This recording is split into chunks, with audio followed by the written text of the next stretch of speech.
दोस्तों MP board exam 2026 का जो टाइम टेबल जारी हुआ है वह तो आपने देख ही लिया होगा। 7 फरवरी को दोस्तों आपका पहला पेपर कक्षा 12वीं का हिंदी विषय का रहने वाला है। तो दोस्तों आज इस वीडियो में हम जानने वाले हैं कि आपके कक्षा 12वीं हिंदी के एमपी बोर्ड 2026 के पेपर का आपका सिलेबस क्या रहने वाला है, इसके साथ ही अंक विभाजन ब्लूप्रिंट क्या रहेगा, प्रश्न पत्र प्रारूप यानी पेपर पैटर्न क्या रहने वाला है। यदि दोस्तों आप इस वीडियो को पूरा देख लेते हैं तो हिंदी विषय में आपके जितने भी डाउट रहते हैं, जैसे क्या पढ़ना चाहिए, कहाँ से पढ़ना चाहिए और जो व्याकरण में कौन कौन से टॉपिक आते हैं। ओके, बहुत सारे विद्यार्थी पूछते हैं कि भैया ये त्रैमासिक परीक्षा का पेपर है, इसमें ये वाला क्वेश्चन किस सेक्शन से आ गया है, ये तो पता ही नहीं चल रहा है। मतलब बहुत सारे आपके सिलेबस से संबंधित डाउट रहते हैं और हिंदी और इंग्लिश सब्जेक्ट में खास कर की ओके, क्योंकि इसमें बहुत सारे टॉपिक रहते हैं। लेकिन मैं दोस्तों आपको गारंटी लेता हूँ, यदि आप इस वीडियो को पूरा ध्यान से अंत तक देख लेते हैं तो फिर आपको हिंदी के विषय में और किसी से नहीं पूछना पड़ेगा कि क्या पढ़ना चाहिए, कौन सा टॉपिक व्याकरण में पढ़ें, ओके, कहाँ कहाँ से प्रश्न पूछे जाते हैं, कितने नंबर के आते हैं, सब डाउट क्लियर हो जाएंगे। चलिए देख लेते हैं। सबसे पहले दोस्तों मैं आपको सिलेबस बता दूं। सिलेबस तो सिलेबस में हम देखें काव्यखंड, पहले तो बुक की बात कर लेते हैं, फिर मैं आपको व्याकरण सेक्शन। मैंने तो आपके माइंड में 2 सेक्शन होने चाहिए, एक तो होता है आपका बुक वाला सेक्शन, ओके, किताब वाला, दूसरा आपका रहता है व्याकरण वाला। बुक में हम देखें तो आपके 2 सेक्शन होते हैं बुक में भी, एक आपका काव्यखंड, गद्यखंड। काव्यखंड में बात करें तो कौन कौन से अध्याय होते हैं पहले हम उन्हें देख लेते हैं जो आपके सिलेबस में रहने वाले हैं। तो ये 9 अध्याय आपके काव्यखंड में रहने वाले हैं। आंत परिचय, फिर पतंग, कविता के बहाने बात सीधी थी पर, कैमरे बत अपाहिज, ऊषा, बादल राग, कवितावली, लक्ष्मण, मूर्छा और राम का बिलाप, रुबाइयाँ, छोटा मेरे खेत, बगलों का पंख। तो ये 9 अध्याय आपके रहने वाले हैं आरोह काव्यखंड में और उनके कवि भी आप देख सकते हैं। ओके, बाकी अगर इसमें 1-2 अध्याय और भी जो नहीं दिख रहे तो समझ जाइए वो अभी आपके सिलेबस में नहीं है, तो आपको पढ़ना केवल इतना ही है। तो ये आप समझ गए कि ये अध्याय आपको पढ़ना है। ओके, अब काव्यखंड से मतलब जो हमारे अध्याय आने हैं इनसे क्वेश्चन किस प्रकार से पेपर में आते हैं, तो हम देखें यहाँ कि काव्यखंड से टोटल आपके पेपर में 80 नंबर का पेपर आपका रहने वाला है। तो 80 नंबर के पेपर में 17 नंबर का आपका काव्यखंड से पूछा जाएगा। ओके, अब 17 नंबर का कौन कौन से टॉपिक आए, तो पहले आपको क्या करना है, जितने भी अध्याय हैं सभी अध्याय को आपको अच्छे से समझना है। क्यों समझना है? क्योंकि आपके पेपर में 204 नंबर का संदर्भ प्रसंग व्याख्या आती है। उसमें आपको कोई भी पतंग या कवितावली से या ऊषा से कोई भी आपके जो पंक्तियाँ उठा दी जाएंगी, आपको 4-5 पंक्तियाँ, ओके, काव्यखंड से कोई भी आपकी पंक्तियाँ आ जाएंगी और आपसे कहा जाएगा कि इसका संदर्भ प्रसंग व्याख्या लिखो। ओके, और वो आपका कितने नंबर का आता है? 4 नंबर का रहता है। तो वो आप तभी बन पाएगा जब आप इन सभी अध्याय को अच्छे से समझ लेते हैं। तो समझ के आपको जरूर रखना है। तो ओके, इसके साथ ही आपका एक टॉपिक रहता है काव्यखंड में पद्य साहित्य का इतिहास एवं प्रवृत्तियाँ।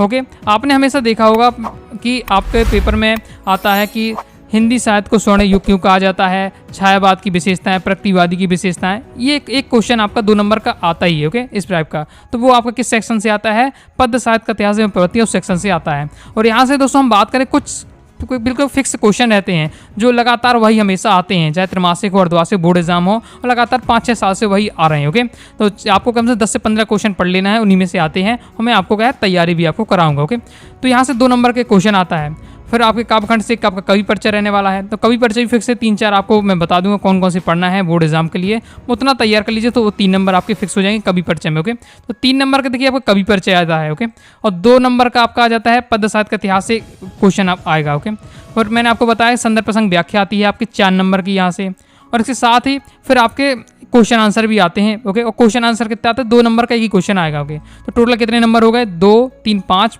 4, 9, 10, 11 नंबर का हो गया आपका यहाँ। ओके, तो ये हो गया क्वेश्चन आंसर में बताया, केवल क्वेश्चन आंसर 11 नंबर के। ओके, लेकिन आने तो 17 नंबर का, यानी अब अभी 6 नंबर बच रहे हैं, तो 6 नंबर के दोस्तों आपके ऑब्जेक्ट आने वाले हैं। अब मैं इतनी डिटेल से आपको इसलिए बता रहा हूँ क्योंकि आपको ये डायरेक्ट ब्लूप्रिंट में बता दिया हमें जो हमारा मार्किंग स्कीम है कि 17 नंबर का आएगा, लेकिन ये नहीं बताया कि कौन क्वेश्चन कितने नंबर का पूछा जाएगा। तो वो मैंने आपको यहाँ क्लियर कर दिया अपने अनुभव से। ओके, जो हमेशा आपका होता है। तो आई होप आप समझ गए होंगे कि पद्य साहित्य इतिहास से आपका 2 नंबर क्वेश्चन आएगा, कवि परिचय 3 नंबर का आने वाला है, संदर्भ प्रसंग व्याख्या 4 नंबर का रहेगा। ओके, और काव्यखंड से 2 नंबर के क्वेश्चन आंसर रहेगा। तो टोटल 11 नंबर के क्वेश्चन आंसर, 6 नंबर के दोस्तों आपके वस्तुनिष्ठ से आएंगे, बनेंगे आपके काव्यखंड से। तो ये आपका काव्यखंड का सेक्शन क्लियर हो गया। इसके बाद हम देख लेते गद्यखंड। तो गद्यखंड में भी दोस्तों काव्यखंड की तरह 17 नंबर का यहाँ से आपके पूछे जाएगा। ओके, 80 नंबर के पेपर में 17 नंबर से आपका काव्यखंड गद्यखंड से आपका रहने वाला है। गद्यखंड में अध्याय कौन कौन से? तो आपका भक्तिन हो जाएगा, बाजार दर्शन, काली मेघा पानी दे, पैरवान की ढोलक से सिर के फूल, ओके, श्रम विभाजन। तो ये अध्याय आपके रहने वाले हैं, 6 अध्याय हैं जो आपको तैयार करने हैं। इसमें देख लेते हैं, इसमें भी यही आपका सेक्शन रहने वाला है। इसमें आपका गद्य साहित्य का इतिहास में प्रवृत्तियाँ हैं। आपने हमेशा देखा होगा पेपर में क्वेश्चन आपका आता है, नाटक एकांकी में अंतर बताइए, आत्मकथा जीवनी में अंतर बताइए। कुछ यहाँ से 6-7 क्वेश्चन ओके, भारतेंदु निबंध की विशेषताएं, ओके, द्विवेदी निबंध की विशेषताएं। तो जो क्वेश्चन आपके आते हैं वो गद्य साहित्य का इतिहास में प्रवृत्ति से पूछे जाते हैं। ओके, यहाँ से भी 2 नंबर का एक क्वेश्चन पूछा जाता है, तो उसका भी चिंता नहीं करनी। इसमें भी आप 10-12 क्वेश्चन पढ़ लेंगे, उसमें काम आपका हो जाएगा। लेखक परिचय भी आपका 3 नंबर का आपका रहने वाला है, वो भी मैं आपको सिलेक्ट बता दूंगा कौन से पढ़ना है आपको। और संदर्भ प्रसंग व्याख्या, जिस प्रकार से काव्य खंड में काव्यांश की संदर्भ प्रसंग व्याख्या आती है, उसी प्रकार से गद्य खंड में गद्यांश की संदर्भ प्रसंग व्याख्या आती है, वो भी 4 नंबर की रहती है। ओके, और 2 नंबर का आपका एक क्वेश्चन यहाँ से भी आता है। तो टोटल यहाँ से भी हम देखें तो आपका क्या है, 11 नंबर के आपका बन रहा है, 11 नंबर के क्वेश्चन आंसर। बाकी आपके आना तो 17 नंबर का, तो 6 नंबर बाकी बच रहे, तो 6 नंबर आपकी वस्तुनिष्ठ आपको हो जाएगा। ओके, तो इस प्रकार से 17 नंबर का आपका गद्य खंड से भी आएगा। तो यहाँ से आप समझ चुके हैं। अब हम बात करते हैं व्याकरण से। अभी तो हमने बुक से देखा, ओके, बुक से देखा। व्याकरण की हम बात कर लेते हैं यहाँ से। देखिए, व्याकरण को भी 2 सेक्शन में बांटा गया है, एक आपका काव्यबोध, एक आ गया है आपका भाषाबोध। ओके, काव्यबोध में देखिए कौन कौन से टॉपिक पढ़ना है, और मैं बता दूं व्याकरण में बिल्कुल फिक्स है कि जो टॉपिक आपके बताए गए सिलेबस में पेपर में वही पूछे जाएंगे, और उस टॉपिक से संबंधित कौन से कैसे क्वेश्चन है वो तो मैं आपको आगे बताऊंगा। अभी तो आप टॉपिक सुन लीजिए कौन कौन से पहले तो, और इसी जिस क्रम में मैंने दिया है। ओके, तो आप पीडीएफ डाउनलोड कर लीजिएगा। अभी मैं आपको आगे बताऊंगा कि कैसे आपको पीडीएफ डाउनलोड करनी है। तो उस तरीके से आप पीडीएफ मोबाइल में रखिएगा या प्रिंट आउट निकाल के रख लीजिएगा, और बस इसी क्रम जिस क्रम से मैंने दिए इसी क्रम से आप पढ़िएगा, कोई दिक्कत आपको नहीं होने वाली है। ओके, और सब आपसे ऑब्जेक्ट बनेंगे, 32 में 32 नंबर ऑब्जेक्ट आपके रहने वाले हैं, क्वेश्चन आंसर तो फिर आपसे आसानी से बन ही जाएंगे। एक काव्य के भेद आपको पढ़ना है, जिसमें काव्य के भेद में प्रबंध मुक्तक काव्य भेद होते हैं, वो पढ़ना उदाहरण के साथ। फिर रस तैयार करना है, रस में आपको रस की परिभाषा, रस के अंग होते हैं 4 अंग, वो जानना है। प्रकार 10 प्रकार होते हैं आपको वो, और उनके उदाहरण से आपको तैयार करना है। ओके, इसके बाद अलंकार। अब अलंकार में दोस्तों हम बात करें तो बहुत सारे अलंकार होते हैं, जैसे आपने अनुप्रास अलंकार सुना होगा, श्लेष अलंकार सुना होगा, अतिशयोक्ति अलंकार होता है, तो बहुत प्रकार के अलंकार होते हैं। ओके, लेकिन अब आपको सभी अलंकार नहीं पढ़ना, क्योंकि आप क्लास 12th में हैं, तो सभी अलंकार आपको नहीं पढ़ना है। तो इसलिए एमपी बोर्ड ने बता दिया कि बस केवल इतना पढ़ना, कितने 5 अलंकार आपके सिलेबस में है, तो 5 अलंकार आपको पता होने चाहिए। बाकी आपको याद हो ना हो उससे कुछ मतलब नहीं है, 5 बनते हैं तो अलंकार वाला टॉपिक भी समाप्त हो जाएगा। ओके, संधि, इसमें कौन कौन से संधि अलंकार, सांगरूपक अलंकार, भ्रांतिमान अलंकार, विरोधाभास अलंकार और व्यतिरेक अलंकार, ये 5 अलंकार पढ़ लीजिएगा तो अलंकार वाला टॉपिक खत्म। बाकी देखिए श्लेष होता है, अतिशयोक्ति होता है, बहुत सारे होते हैं, आपका अर्थ अलंकार में भी बहुत सारे आते हैं, तो वो आपको उनसे कुछ मतलब नहीं रखना है, केवल ये 5 पढ़ लीजिएगा। ओके, ज़्यादा नहीं, 10 मिनट में आप 5 को पढ़ लेते, खत्म, आपका ये सेक्शन हो जाएगा। ओके, अब छंद में बात करें तो छंद में भी हम बात करें तो बहुत प्रकार के छंद आपके होते हैं। ओके, हिंदी में कितने प्रकार के आपने छंद देखे होंगे। ओके, जैसे दोहा चौपाई भी छंद होता है, लेकिन वो सिलेबस में नहीं है तो नहीं पढ़ना है। केवल आपको कितने प्रकार के 4 छंद पढ़ना है, सोरठा, कवित, सवैया, रुबाइयाँ, 5 अलंकार है, 4 छंद, इतना बस आपको पढ़ के रखना है। बाकी आपसे बने चाहे नहीं बने इतना, लेकिन 4 आपसे भी बनने चाहिए। ओके, यही इसी में सब एग्जाम में आता है। ओके, तो कभी आपके पेपर में आ सकता है सोरठा आ जाए, रुबाइयाँ आ जाए या सवैया आ जाए, इसलिए कोई नहीं बता सकता कि यही आएगा, लेकिन आपको 4 पढ़ेंगे तो उनमें से कोई आपका आना ही आना है, तो नंबर फिक्स हो जाएंगे। इसी बार से यहाँ देखें तो कई बार पेपर में भ्रांति, कई बार बोर्ड एग्जाम में भ्रांतिमान अलंकार आए, कई बार विरोधाभास अलंकार है, कई बार सांगरूपक आया। ओके, तो आप सब तैयार करेंगे तो वहाँ से आपके नंबर फिक्स हो जाएंगे। शब्द गुण आपको तैयार करके रखना है, साथ ही शब्द शक्ति आपको तैयार करके रखना है। शब्द गुण भी 3 प्रकार के, शब्द शक्ति भी 3 प्रकार के, तो वो पढ़ के रखना है। और बिंब विधान वाला टॉपिक भी, ओके, ये नया टॉपिक है, लेकिन यहाँ से भी क्वेश्चन आपका एक आ सकता है। ओके, तो ये भी आपको पढ़ के रखना है। अब कहाँ से पढ़ना है वो मैं आपको आगे बता दूंगा। तो ये आपका कंप्लीट हो जाता है काव्यबोध वाला टॉपिक है। ये अब व्याकरण में दूसरा सेक्शन होता है हमारा, मतलब 2 सेक्शन होते हैं, एक आपका काव्यबोध, एक भाषाबोध। तो अब देख लेते हैं भाषाबोध से। तो भाषाबोध से दोस्तों आपका 12 नंबर का आएगा। ओके, व्याकरण का टॉपिक आप में भाषाबोध से 12 नंबर का आएगा। बस ये आपको ये टॉपिक पढ़ने, आपको टॉपिक दिख रहे हैं। पहले आपको शब्द पढ़ना है। अब शब्द भी बहुत प्रकार के, लेकिन आपको 3 शब्द, क्षेत्रीय, तकनीकी, निपात शब्द पढ़ लीजिएगा। शब्द शक्ति आपको पढ़ लेना है, शब्द युग में पढ़ना है, उसके प्रकार। वाक्य परिचय, वाक्य परिचय भी अर्थ और रचना दोनों के आधार पर आपको तैयार करना है। वाक्य शुद्धिकरण, वाक्य परिवर्तन देख लेना है। मुहावरे, लोकोक्तियाँ, राष्ट्रभाषा, राजभाषा, भाव पलवन, सार संक्षेपण, विज्ञापन लेखन, संवाद लेखन, उसे लेखन। जैसे हम भाव टॉपिक देखें तो हमेशा पेपर में भाव पलवन अक्सर पूछा जाता है, या फिर दोस्तों आपका आ जाता है सार संक्षेपण। ओके, अब विज्ञापन लेखन, संवाद लेखन तो अभी तक एग्जाम में देखने को मिला ही नहीं। ओके, लेकिन इनको भी हम पढ़ के रखेंगे। तो ये सब आपके हो जाते हैं व्याकरण के टॉपिक। टोटल आपने देखा 6 टॉपिक यहाँ हैं, 8 टॉपिक यहाँ हैं, यानी 14 टॉपिक है एक बार से। ओके, तो 14 ये टॉपिक आप पढ़ लेते हैं तो आपकी व्याकरण पूरी समाप्त हो जाएगी। ओके, अब पढ़ना कहाँ से वो भी मैं अभी आपको बता देता हूँ। आप चैनल पर जाइएगा, प्लेलिस्ट के सेक्शन पर जाइएगा। ओके, तो आपको हिंदी ग्रामर की प्लेलिस्ट मिलेगी। उसमें मैंने लास्ट ईयर मैंने एक पूरे टॉपिक, एक वीडियो में एक टॉपिक कंप्लीट करा दिया है। तो हर टॉपिक मैंने यहाँ कंप्लीट कराया है अपनी लैंग्वेज में। ओके, और एमपी बोर्ड को ध्यान में रखकर तो आप वीडियो देख लीजिए, क्रम से आप 14 वीडियो देखेंगे तो सब आपका क्या है, पूरा व्याकरण खत्म हो जाएंगे। आप चाहें अगर ठान लेते हैं 2 से 3 दिन में पूरी व्याकरण समाप्त कर देंगे।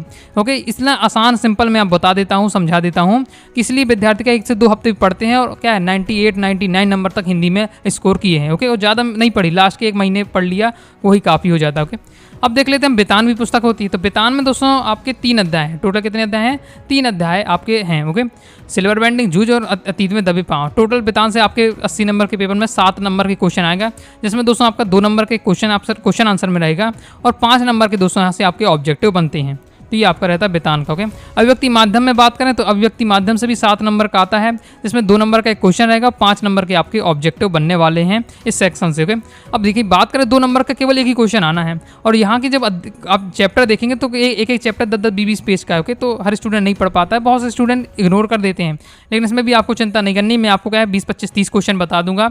ओके, तो उतना पढ़ लेते हैं, जिसमें से हमेशा क्वेश्चन है। तभी 3 साल से लगातार मैं जो सिलेक्टेड क्वेश्चन बताता हूँ उसी में से आ जाता है और स्टूडेंट के यहाँ से क्या है फुल स्कोर कर लेते हैं। ओके, तो बस मैं आपको इसके भी इंपॉर्टेंट आपको तैयार करा दूंगा। बाकी आप चाहें तो फिर अपनी हिसाब से आप क्या पूरा अध्याय पढ़ सकते हैं, समझ सकते हैं, लेकिन यहाँ के आपको क्या सिलेक्टेड क्वेश्चन में कवर करा दूंगा। ओके, बाकी अब नेक्स्ट देख लें तो अतिरिक्त टॉपिक जो आपको अतिरिक्त रहते हैं कि आपको पता कि एक आपका अपठित गद्यांश या पद्यांश आता है, 3 नंबर का आता है। ये तो आपका क्या है पढ़ने की चीज़ नहीं, प्रैक्टिस का रहता है। कोई भी आपको गद्यांश दे दिया जाएगा कहीं से भी और 3 क्वेश्चन पूछे जाएंगे, उन 3 क्वेश्चनों का उत्तर आपको बताना पड़ता है उसी गद्यांश या पद्यांश को पढ़कर। पत्र लेखन दोस्तों आपका 4 नंबर का आता है और निबंध लेखन भी दोस्तों आपका 4 नंबर का पेपर में रहने वाला है, जो कि आप इतना नॉर्मल जानते ही होंगे। तो इस प्रकार से दोस्तों मैंने पूरा आपको बता दी कौन कौन सेक्शन से आपके कितने नंबर के क्वेश्चन आपके बनते हैं। तो आपका ब्लूप्रिंट भी हो जाता है, सिलेबस भी हो जाता है और पेपर पैटर्न भी आपको समझ में आ गया होगा। चलिए दोस्तों मैं बता देता हूं कि आपको इसकी पीडीएफ कैसे डाउनलोड करनी है।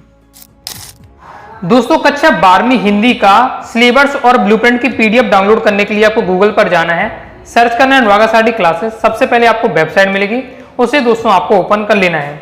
इसके बाद दोस्तों आपको यहाँ मेन मेन्यू का ऑप्शन दिख रहा है, मेन मेन्यू के ऑप्शन पर क्लिक करना है। फिर दोस्तों आपको 12th हिंदी नोट्स के बटन पर क्लिक कर दीजिएगा।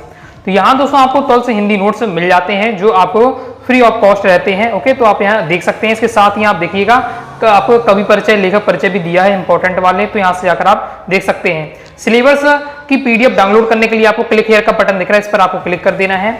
ओके, इसके बाद दोस्तों आपको ये पूरा सिलेबस की पोस्ट ओपन हो जाएगी। इन पोस्टों पर आपको क्लिक कर देना है, इस पूरा पढ़ लीजिएगा। पूरा यहाँ आपका सिलेबस दिया हुआ है।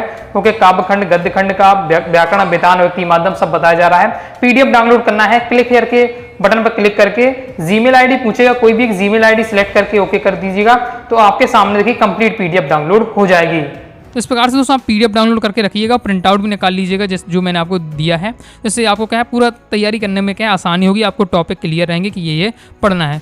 बाकी दोस्तों आप क्या है पूरा पीडीएफ मटेरियल प्राप्त करना चाहते हैं, इसके साथ ही मेरे साथ तैयारी करना चाहते हैं, तो आप क्लास 12th के बैच को ज्वाइन कर सकते हैं। 90 39 53 44 79 इस दिए व्हाट्सएप मैसेज करके आप क्या क्लास 12th के बैच को ज्वाइन करिएगा। 5 सब्जेक्ट की आपकी जो होते हैं, चाहे आपका साइंस से हो, आर्ट्स से हो, कॉमर्स की तैयारी आपकी हो जाएगी।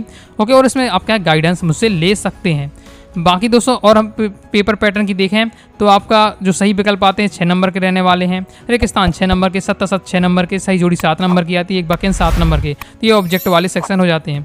2 नंबर के आपके 10 क्वेश्चन आते हैं, 3 नंबर वाले आपके 4 क्वेश्चन आते हैं, 4 नंबर वाले 4 क्वेश्चन आपके पूछे जाते हैं पेपर में। तो ये आपका एक प्रकार से पेपर पैटर्न रहने वाला है। तो इस प्रकार से दोस्तों मैंने आपको हिंदी का पूरा कंप्लीट आपको समझा दिया है, blueprint, paper pattern, syllabus. I hope दोस्तों आपको समझ में आ गया होगा। अभी भी कोई दोस्तों डाउट लगता है आपको तो कमेंट बॉक्स में आप जरूर बता दीजिएगा। तो आई होप आपको वीडियो पसंद है, लाइक करके सब्सक्राइब जरूर कर दीजिएगा। इसके साथ ही दोस्तों टेलीग्राम चैनल, व्हाट्सएप चैनल को जरूर ज्वाइन कर लीजिएगा। और आपको कौन से टॉपिक में दिक्कत आती है वो भी आपको क्या है कमेंट बॉक्स में जरूर बताइएगा, तो मैं उसकी भी स्पेशल आपको वीडियो प्रोवाइड करा दूंगा। तो मिलते हैं दोस्तों नेक्स्ट वीडियो में, तब तक के लिए बाय बाय।